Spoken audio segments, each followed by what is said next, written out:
So I've been thinking about moving to Melbourne. I mean, when I think about it, I think Perth is really limiting me artistically.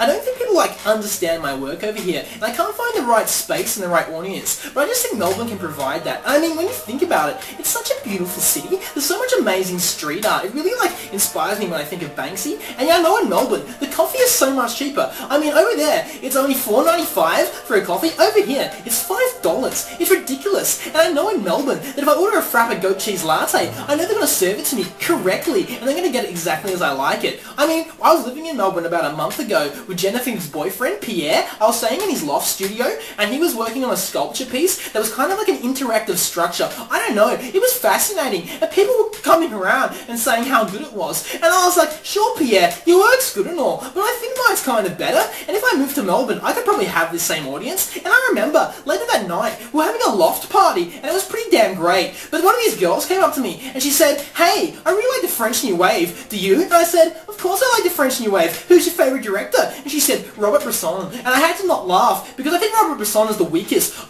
of all the French New Wave directors. And I had to say to her, how do you even watch French New Wave movies? I bet you watch them with subtitles. And she said, of course I do. How do you watch them? And I said, without subtitles, of course. I like watching them in the pure French. And I don't even speak French. I just think it makes the movie so much more authentic. And then she started going on about all of her projects. And I couldn't help but thinking about my projects. Because I've been writing this interactive book of poems on my iPad. You know, it's kind of very interesting anti-poetry. It's only consonants. So some of the poems kind of sound a bit like this.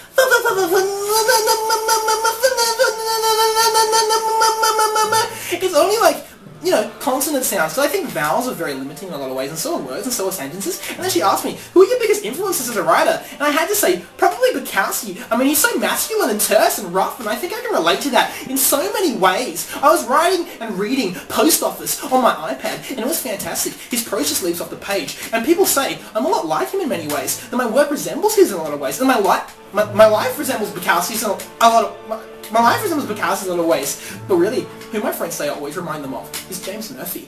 Yeah, people say I'm as good as James Murphy. You know, from LCD Sound System. James Murphy. James Murphy. James Murphy. James Murphy.